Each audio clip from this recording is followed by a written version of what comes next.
you know the moment. You're staring into the fridge, trying to figure out what to make. You've got ground beef, you've got eggs. Both are protein powerhouses, right? But which one is actually the healthier pick? Well, in this explainer, we're going to settle that debate. So let's just dive right in. It seems like such a simple question, doesn't it? But, when it comes to nutrition, the answer's almost never that straightforward. We're going to break down the science behind both to help you figure out which one really comes out on top for your goals. And honestly, here's the spoiler right at the top. There's no single winner here. The best choice isn't about one food being good and the other bad. Nope. It's all about which one aligns with what you're actually trying to do with your health and fitness.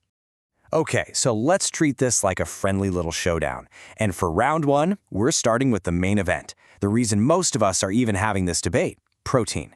The stuff that builds and repairs our muscles. Let's see how they stack up. Whoa, okay, now this is where it gets really interesting. Just look at that difference. For the exact same amount, 100 grams, which is roughly 2 big eggs, ground beef packs a massive 26 grams of protein. Now, eggs are no slouch with a solid 13 grams, but that means beef is delivering literally double the protein punch. So yeah, when it comes to pure protein power, ground beef takes this round, hands down. If your main goal is packing on muscle, if you're an athlete looking for quick recovery, or even just trying to up your protein intake, that extra kick from beef gives it a serious edge. But hold on, protein is only one piece of the puzzle. For round two, let's talk about something just as important, especially for heart health. We got to look at the fat, and more specifically, the saturated fat. And would you look at that, the tables have completely turned. In that same 100-gram serving, even a pretty lean ground beef still has about 5 grams of saturated fat.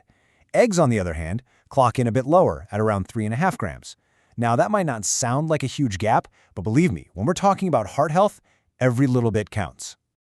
And because of that lower saturated fat, eggs take this round. For anyone who's really keeping an eye on their heart health, maybe trying to manage that bad LDL cholesterol, eggs are definitely the smarter play here. I know, I can hear you thinking it right now. For years, we were all told to be scared of the cholesterol in egg yolks, right? It's a totally fair question, and honestly, it's a myth that just won't seem to go away. So let's tackle it. And when you just look at the raw numbers, you can see why we were all so worried. I mean, 2 large eggs have about 373 milligrams of dietary cholesterol. The same serving of beef, only 88. You'd think that closes the case, but this is where the science has a little surprise for us. Yeah, so modern research has totally flipped the script on this one. This quote really nails it. What scientists have figured out is that for most of us, the cholesterol you eat from food like eggs doesn't really move the needle on the cholesterol levels in your blood. You know what the real culprit is? The saturated fat we were just talking about.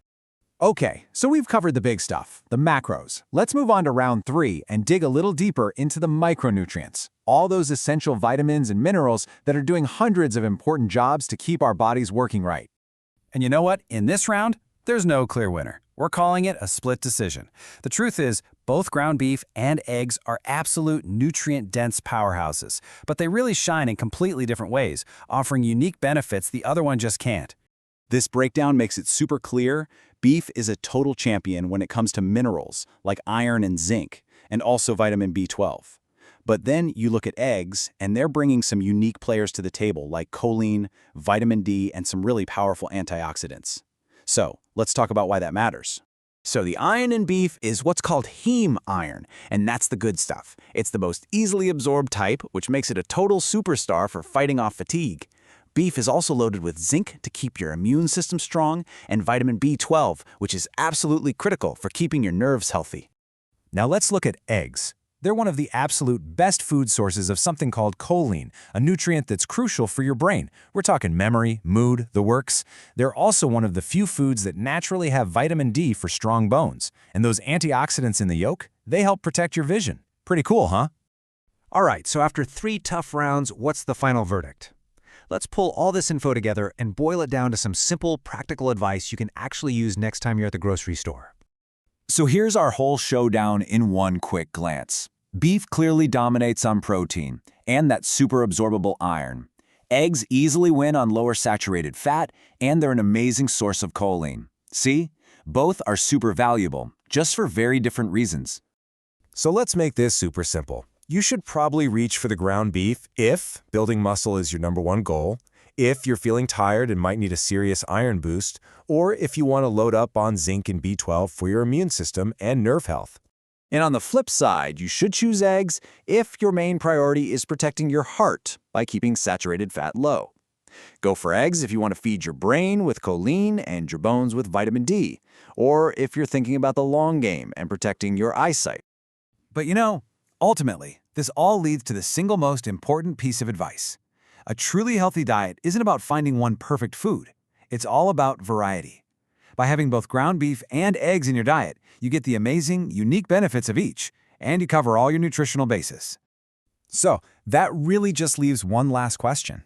Now that you know your own health goals, and you know the facts, which one are you putting on your plate tonight?